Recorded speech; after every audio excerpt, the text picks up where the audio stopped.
When my wife handed me divorce papers, I thought I knew exactly why our marriage was failing. But the truth was far more twisted than I could have imagined. The motel receptionist's words changed my perspective, but what I discovered about my family nearly broke me. My name is Dalton Ridgway. I'm 42 years old, and until 6 months ago, I thought I had it all figured out. I owned a successful flooring installation company in suburban Ohio, specializing in hardwood and laminate. My wife, Rebecca, and I have been married for 12 years. We had 2 beautiful kids, Amelia, our 10-year-old daughter we adopted when we thought we couldn't have children of our own, and Mateo, our 8-year-old son who came as a miracle baby just 2 years later. The irony wasn't lost on me that I spent my days making other people's houses look perfect, while my own home was slowly falling apart underneath my feet. It started with small things. Rebecca began working late more often at her job as a medical office coordinator. She'd come home tired, distracted, always checking her phone. When I asked about her day, she'd give me one-word answers and disappear into the bedroom. I chalked it up to stress from her demanding boss, Dr. Patterson. Then came the girls' nights out. Every Friday, like clockwork, Rebecca would dress up, and I mean really dress up, in ways she hadn't for me in months. Tight dresses, high heels, makeup done to perfection. When I commented on how beautiful she looked, she'd barely acknowledge me. "I'm just trying to feel good about myself, Dalton," Rebecca would say, adjusting her earrings in the hallway mirror. "Is that a crime?" The kids started noticing too. Amelia, being older and more perceptive, would watch her mother get ready with this confused expression on her face. "Why does Mom get so dressed up just to see Aunt Sandra?" Amelia asked me one Friday evening while we watched a movie together. I didn't have an answer that made sense, even to myself. The breaking point came on a Tuesday night in March. I'd had a long day installing Brazilian cherry floors in a mansion across town. My back was killing me, and all I wanted was a quiet dinner with my family. But when I walked through the front door, the house felt different. Cold, empty, despite everyone being home. Rebecca was sitting at the kitchen table with a stack of papers in front of her. Amelia and Mateo were unusually quiet, picking at their microwave dinners. The air felt thick with tension, like the moment before a thunderstorm breaks. "We need to talk," Rebecca said without looking up from her papers. Those 4 words every married man dreads hearing. I set down my tool bag and washed my hands at the kitchen sink, buying myself a few seconds to prepare for whatever was coming. "Kids, go finish your homework upstairs," I said, keeping my voice steady. Amelia grabbed Mateo's hand and led him away, but not before shooting me a worried glance that broke my heart. At 10 years old, she was already trying to protect her little brother from whatever storm was about to hit our family. Rebecca didn't look up when I sat down across from her at her kitchen table. The papers spread out in front of her looked official, serious. My stomach dropped before I even knew what they were. "What's all this about?" I asked, though part of me already knew. "Divorce papers," Rebecca said, her voice flat and emotionless. "I've already spoken to an attorney. We can do this the easy way or the hard way, but either way, it's happening." The words hit me like a sledgehammer to the chest. I stared at her, searching for any trace of the woman I'd fallen in love with 12 years ago. But she was gone, replaced by this cold stranger who couldn't even look me in the eye. "Rebecca, what are you talking about?" I said, my voice barely steady. "Where is this coming from? We can work through whatever's wrong." She finally looked up, and what I saw in her eyes nearly broke me. Not anger, not sadness, just nothing, like I was already dead to her. "There's nothing to work through, Dalton," Rebecca replied. "This marriage has been over for months. I'm just making it official." I reached for the papers, but she pulled them back. "I want the house," she continued, like she was reading from script. "The kids will stay with me. You can have visitation rights, of course, but they need stability." Stability. The word came out harsher than I intended. I've been nothing but stable for this family. I work 6 days a week to keep this roof over our heads, to pay for Amelia's piano lessons and Mateo's soccer cleats. Working yourself to death in dusty crawl spaces isn't the same as being present, Dalton, Rebecca shot back. "When's the last time you really talked to your children? When's the last time you asked me about my day and actually listened to the answer?" That stung because there was truth in it. The flooring business was demanding, especially during busy seasons. But I thought I was doing the right thing, providing for my family. "So this is it?" I asked. 12 years of marriage, and you're just done?" I'm done pretending, Rebecca said, gathering the papers. I'm done living a life that feels like I'm slowly suffocating. She stood up and walked toward the stairs, then paused. My mother is coming to help with the transition, she added. She'll be here tomorrow. Millicent Harwick. Rebecca's mother had never liked me. Always thought her daughter could do better than a blue-collar guy who worked with his hands. Now she'd get her chance to prove it. After Rebecca disappeared upstairs, I sat alone in my kitchen, staring at the spot where those papers had been. Upstairs, I could hear Amelia trying to comfort Mateo, who was crying softly. My 10-year-old daughter was already stepping into a role no child should have to fill. I walked to the window and looked out at the yard where Mateo and I had built a treehouse last summer, where Amelia had learned to ride her bike, where we'd had family barbecues with my brother Quentin, who always brought too much beer and terrible jokes that made the kids laugh. How had I missed the signs that my world was falling apart? The next morning, I called my brother Quentin. He'd always been my closest friend, the one person I could count on when life got complicated. If anyone could help me make sense of this mess, it would be him. Hey, Dal, Quentin said when he picked up. His voice sounded strained, different somehow. Rebecca wants a divorce, I said without preamble. She served me papers last night. Silence on the other end. Too long of silence. Quentin, you there? Yeah, I'm here, he replied, but something in his tone made my stomach twist. I'm sorry to hear that, brother. Can you come over? I need someone to talk to, and the kids are asking questions I don't know how to answer. Another pause. I don't think that's a good idea right now, Dal. What do you mean it's not a good idea? I asked, confusion turning to suspicion. Since when do you not have time for family? It's complicated, Quentin said, and I could hear him moving around, probably pacing like he did when he was nervous. Complicated how? I pressed. The silence stretched until I thought the call had dropped. Then Quentin spoke, and his words hit me like a physical blow. I can't be around Rebecca right now, okay? It wouldn't be right. My blood turned to ice. What the hell does that mean, Quentin? Dalton, listen. No, you listen. I interrupted, my voice getting louder. Are you telling me you have feelings for my wife? It's not like that, he said quickly, but his defensive tone told me everything I needed to know. How long? I demanded. How long have you been carrying a torch for Rebecca? Since before you married her, Quentin admitted, his voice barely a whisper. But I never acted on it, Dal. I swear to you, I never crossed that line. But you knew, I said, pieces falling into place. You knew she was unhappy, you knew she was planning to leave, and you said nothing. What was I supposed to do? Quentin shot back. Betray her confidence? She needed someone to talk to. She needed someone to talk to. I repeated, incredulous. She's my wife, Quentin. Was my wife. You should have told me. I couldn't, he said. She trusted me. I hung up without another word. My own brother had chosen Rebecca's secrets over his loyalty to me. The betrayal cut deeper than even the divorce papers had. Standing in my empty kitchen, I realized I was truly alone. My wife was leaving me. My brother had been harboring feelings for her for years, and my children were upstairs trying to make sense of a world that had suddenly stopped making sense. I walked to the garage where my tools were stored. Working with my hands had always helped me think clearly. Maybe if I stayed busy, I could figure out how to put my life back together. Millicent Harwick arrived at noon the next day in her pristine white Cadillac, stepping out like she owned the place.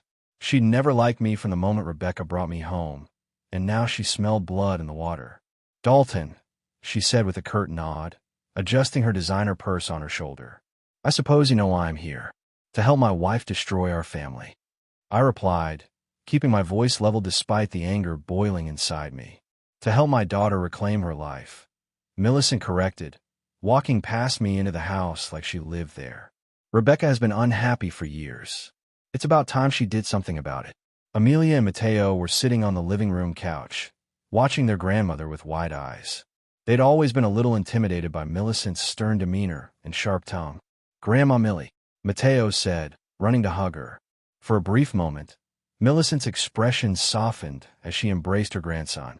But when she looked back at me over his head, the ice returned to her eyes. Children, why don't you go play outside while the adults talk, she suggested. After they left, Rebecca came downstairs. She'd been avoiding me since dropping her bombshell, but now with her mother here for backup, she seemed more confident. Have you had a chance to look over the papers? Rebecca asked. I've looked at them. I said. But I'm not signing anything until I talk to my own lawyer. That's your right, Millicent interjected. But dragging this out will only make things harder on everyone, especially the children. The children are my main concern, I said firmly. They didn't ask for this. No, they didn't, Millicent agreed. Which is why they deserve a stable home environment with their mother, not a father who's never around because he's crawling under houses all day. That was the last straw. I'd taken enough shots at my character and my profession. Those houses I crawl under pay for everything in this home, I said, standing up to my full height. Every meal your daughter eats, every piece of clothing she wears, every vacation this family has taken, it all came from my work. Money isn't everything, Dalton, Rebecca said quietly. You're right, I replied, looking directly at her. Loyalty is. Honesty is. Commitment is. Things I thought we shared until yesterday. Millicent stepped between us. There's no need for hostility. Rebecca has made her decision, and you need to respect that. I'll respect it, I said, but I won't make it easy. If she wants to fight over the kids, she'll get one. The look that passed between Rebecca and her mother told me they'd expected me to roll over and accept whatever terms they offered. They were about to learn that this blue-collar guy had more fight in him than they'd anticipated. The day after my divorce was finalized, I found myself loading what little I owned into my pickup truck. Rebecca had gotten the house, just like she wanted. My lawyer had fought for joint custody, but the judge awarded her primary custody with me, getting weekends and holidays. At least I'd won the right to keep Amelia and Mateo overnight during my visitation. Dad, where are we going? Mateo asked, climbing into the passenger seat with his small backpack. Amelia sat in the back, looking older than her 10 years. We're going to stay somewhere temporary, I said, try to keep my voice steady. Just for a few nights until I find us a proper place. The truth was, I couldn't afford an apartment big enough for 3 people, not with the child support payments and the legal fees. Rebecca's lawyer had made sure to squeeze every penny out of me. The cheap motel on Route 9 was all I could manage right now. The Sleepy Inn wasn't much to look at, faded blue paint, a flickering neon sign, and a parking lot that had seen better days. But it was clean, and it had 2 beds, which was all we needed. The receptionist was a woman in her early 30s with kind eyes and a gentle demeanor. She looked at me standing there with 2 confused children and didn't ask questions she didn't need answers to. Rough day, she asked softly while processing my credit card. Finalize my divorce today, I said, keeping my voice low so the kids couldn't hear. Need a place for me and my children for a few nights. She nodded with understanding and slid the room key across the counter. Then she looked directly at me and said something that cut right through all the pain and confusion. Some endings aren't failures, she said quietly. Sometimes they're just the beginning of something honest. Her words hit me harder than I expected. For months, I've been beating myself up, wondering what I could have done differently, how I could have saved my marriage. But maybe she was right. Maybe this wasn't about failure at all. Thank you, I said, meaning it more than she could know. Room 127, she replied. Continental breakfast starts at 6 if your little ones are early risers. That night, lying in the motel bed with Mateo curled up beside me and Amelia in the bed next to us, I stared at the ceiling and thought about the receptionist's words. Amelia had cried herself to sleep, asking why Mommy didn't want us to live together anymore. Mateo kept asking when we were going home. I didn't have good answers for either of them, but I knew one thing for certain. I wasn't going to let this break us. We might not have our house anymore, and our family might look different now, but we were still a family. I was still their father, and nothing Rebecca or her lawyers could do would change that. The next morning at the Continental breakfast area, Amelia sat across from me picking at her cereal, while Mateo scarfed down chocolate chip muffins like he hadn't eaten in days. Dad, Amelia said quietly, are you and Mom getting back together? The question I've been dreading. Kids always hope their parents will reconcile, even when the situation is beyond repair. No, sweetheart, I said gently. Mom and I are going to live in different places now, but that doesn't change how much we both love you and Mateo. But why? She pressed, her eyes filling with tears. What did we do wrong? You didn't do anything wrong, I said firmly, reaching across the table to take her small hand. Sometimes adults have problems that can't be fixed, but it has nothing to do with you kids. Is it because I didn't clean my room enough? Mateo asked, muffin crumbs on his chin. No, buddy. I said, my heart breaking. You're the best kids any dad could ask for. What I couldn't tell them was that I was starting to suspect there were bigger problems than just an unhappy marriage. Rebecca's behavior over the past year, the secretive phone calls, the way she'd been so eager to push through the divorce, it all pointed to something more than just wanting out of our marriage. Are we going to be poor now? Amelia asked, looking around the modest motel breakfast area. We're going to be fine, I assured her, though I wasn't entirely sure how. Dad's business is doing well, and I'm going to find us a nice apartment where you can have your own rooms. After breakfast, I called my foreman, Jake, to check on the jobs we had scheduled for the week.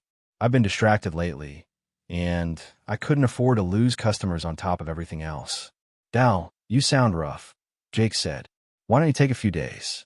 Me and the crew can handle the Henderson job. I need to work, Jake, I replied. I can't afford to take time off right now. But even as I said it, I knew he was right. I was in no condition to be installing hardwood floors or operating power tools. My mind was scattered, and that was dangerous in my line of work. The receptionist from the night before, whose name tag read Willa, approached our table with a fresh pot of coffee. How are you folks doing this morning? She asked. We're okay, I said, accepting the refill gratefully. Dad lost his house, Mateo announced matter-of-factly, causing me to wince. That must be tough, Willa said sympathetically, not missing a beat. But sometimes new adventures start with losing something old. I looked at her more carefully. There was wisdom in her eyes that seemed older than her years, like she'd been through her own share of difficult times. 3 weeks into our new life at the apartment I'd finally managed to rent, I got a call that changed everything. Dr. Peterson, our family physician, needed to see me urgently about some routine blood work that had been done during Mateo's last physical. Mr. Ridgway, Dr. Peterson said when I arrived at his office, I need to discuss some unexpected results from your son's blood tests. My stomach dropped. Is Mateo sick? What's wrong with him? Mateo is perfectly healthy, the doctor assured me quickly. But the blood typing we did as part of his sports physical has raised some questions about paternity. The words hit me like a sledgehammer. What are you saying? Based on the blood types, it's genetically impossible for you to be Mateo's biological father, Dr. Peterson said gently. I'm sorry to have to tell you this way.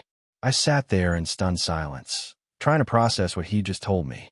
Mateo, my miracle baby, the son who'd completed our family after we'd adopted Amelia, wasn't mine. 8 years of being his father, and it was all built on a lie. Are you certain? I asked, though I knew doctors didn't make mistakes about something like this. I'm afraid so, he replied. I felt obligated to inform you, given the circumstances. I drove to Rebecca's house in a fog of rage and betrayal. She was in the front yard with Millicent, discussing something about the garden when I pulled into the driveway. We need to talk, I said, my voice deadly calm. Now. Rebecca took one look at my face and knew exactly why I was there. Dalton, let me explain. Explain what? I interrupted. Explain how you've been lying to me for 8 years. Explain how my son isn't actually my son. Millicent stepped forward protectively. Lower your voice, Dalton. The neighbors don't need to hear this. I don't give a damn about the neighbors, I said, my composure finally breaking. Your daughter has been passing off another man's child as mine, and you want me to worry about what people think. Who is he, Rebecca? I demanded. Who is Mateo's real father? Rebecca's face went pale, but she didn't answer. It doesn't matter now, Millicent said coldly. Mateo knows you as his father. That's what matters. It matters to me. I shot back. I have a right to know who I've been supporting, who I've been loving as my own child. You have no rights, Millicent said with venom. My daughter owes you nothing. Your daughter owes me the truth, I said, stepping closer. 8 years of truth that she stole from me.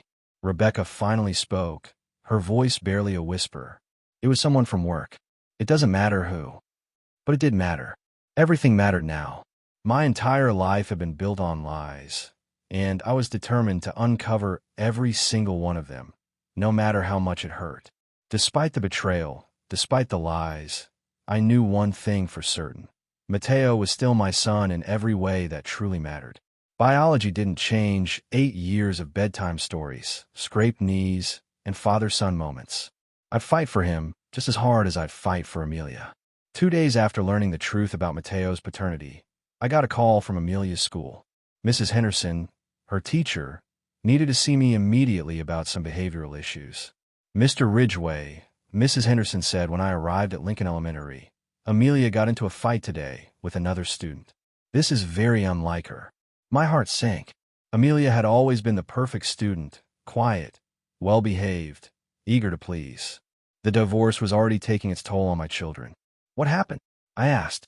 Another girl made some comments about divorce, and Amelia became very upset. She pushed the girl and called her some inappropriate names. We had to separate them. When Amelia came into the principal's office, her eyes were red from crying, and there was a defiant set to her jaw that reminded me of myself. Amelia, I said gently, can you tell me what happened? Sarah Morrison said that kids whose parents get divorced are broken. Amelia said, her voice shaking with anger. She said we're not a real family anymore because you don't live with us. My chest tightened with pain. This was exactly what I'd been afraid of, that the adult problems would spill over and hurt my children. And what did you say to Sarah? I asked. I told her she was stupid and that our family is still real even if it looks different now, Amelia said. Then she said that divorced dads usually don't stick around, and that's when I pushed her. I looked at Mrs. Henderson. What consequences are we looking at? Normally, we'd have a one-day suspension for physical altercation, she said. But given the circumstances, we're willing to consider counseling instead. Yes, I said immediately. Whatever she needs. After we left the school, I took Amelia to get ice cream, something we used to do together before everything fell apart. Dad, she said while licking her chocolate cone, are you going to stop being our dad now that you know about Mateo? The question hit me like a physical blow. What do you mean, sweetheart? I heard you and Mom fighting about blood tests, she said quietly. I know Mateo isn't really your son. I stopped walking and knelt down in front of her, taking her small hands in mine. Listen to me very carefully, Amelia, I said. Mateo is my son, and you're my daughter. Not because of blood or biology, but because I choose to be your father every single day. Nothing will ever change that. But what if Mom tries to take us away from you? She asked, tears starting to fall. Then I'll fight for you, I said firmly. I'll fight harder than I've ever fought for anything in my life. You and Mateo are the most important things in my world. Even though we're not really yours, she whispered. Especially because you're mine in the ways that matter most, I said, pulling her into a hug. Love makes a family, not DNA. That night, I called my lawyer to discuss how the paternity revelation might affect my custody case. The news wasn't good, but I didn't care. I was prepared to spend every penny I had to keep my children in my life. 6 months after the divorce, I thought the worst was behind us. I was wrong. Millicent had been quietly working behind the scenes, and her influence in our small Ohio town was about to become my biggest nightmare. It started when 3 of my biggest commercial clients suddenly canceled their contracts within the same week. Henderson Construction, Maple Grove Apartments, and Trinity Office Complex, jobs that represented 40% of my annual income, all gone without explanation. I'm sorry, Dalton, Jim Henderson said when I confronted him. The decision came from higher up. Something about going with a more established company. More established company. I'd been doing Henderson's flooring work for 5 years without a single complaint. Then my business insurance was mysteriously canceled due to what they called irregularities in my file. When I tried to get coverage elsewhere, I was quoted rates 3 times higher than what I'd been paying. It didn't take long to connect the dots. Millicent Harwick sat on the boards of half the businesses in town, and her late husband had been a major real estate developer. She had the connections to destroy me, and she was using them. But she made one crucial mistake.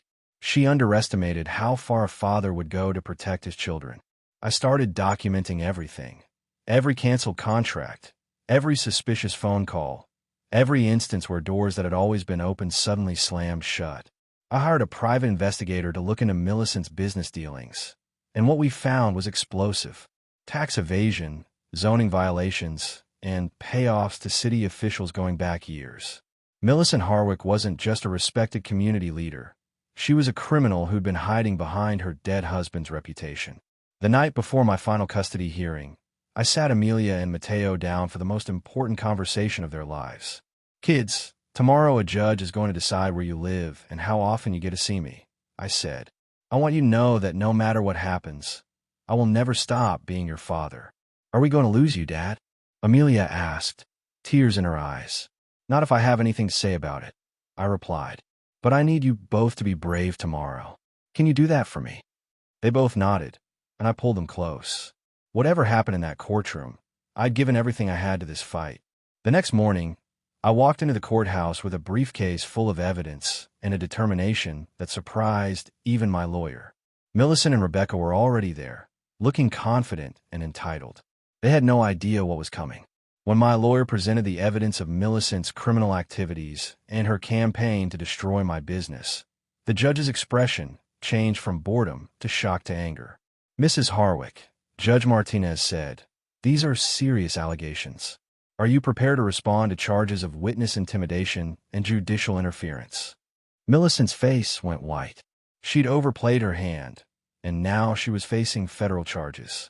But my real victory came when Amelia took the witness stand and told the judge exactly what she thought about living arrangements. "I want to live with my dad half the time," she said clearly.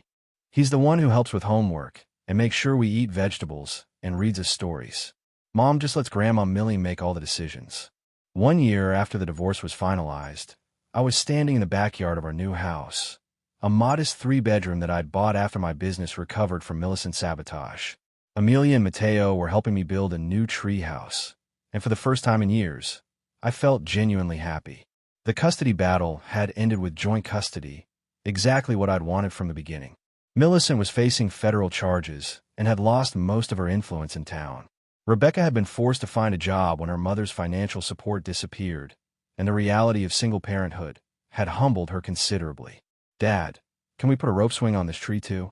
Mateo asked, pointing to the old oak that dominated our backyard. "I don't see why not," I said, ruffling his hair. At 9 years old, he still called me Dad with the same enthusiasm he always had. The paternity issue had been resolved when I formally adopted him after Rebecca agreed it was in his best interest. "Dalton, you've got visitors," came a familiar voice from the back door. Willa, the motel receptionist who'd become much more than that over the past year, stepped onto the deck with 2 cups of coffee. She'd moved in 3 months ago, and the kids adored her. More importantly, she understood that Amelia and Mateo would always come first in my life. "Uncle Quentin's here," she said with a slight smile. My relationship with my brother had been one of the casualties of the divorce, but we'd been slowly rebuilding it through family counseling. He'd finally admitted that his feelings for Rebecca had clouded his judgment, and he'd made the difficult decision to move to another state to avoid further complications. "Send him out," I said. "The kids haven't seen him in months." Quentin appeared a few minutes later, looking healthier than I'd seen him in years. His new job in Colorado had been good for him, and the distance had given us both perspective. "Hey, Dal," he said, genuine warmth in his voice. "Hey, kids. That treehouse is looking pretty impressive. Uncle Quentin." Amelia squealed, running to hug him. As I watched my brother interact with my children, I realized that forgiveness wasn't just about them. It was about me too. Holding on to anger and resentment only hurt the people I loved most. "So," Quentin said later, while the kids showed Willa their progress on the treehouse, "you look happy, brother." "I am," I said, and meant it. It took losing everything to figure out what really mattered. "Any regrets?" he asked. I looked at Amelia, carefully measuring boards for the treehouse platform, at Mateo explaining his design ideas to Willa with animated gestures, at the modest but comfortable home I'd built for my family. "Just one," I said. "I regret that it took me so long to realize that some endings really aren't failures. Sometimes they're just the beginning of something honest." That evening, after Quentin had left and the kids were asleep, Willa and I sat on the front porch watching the stars. "You know what I realized today?" I said. "What's that?" she asked, taking my hand. "That motel receptionist who told me about honest beginnings. She was right. This is better than anything I had before." Willa smiled. Sometimes the best foundations are built on the rubble of what came before. And as I looked at the house where my children felt safe and loved, I couldn't have agreed more.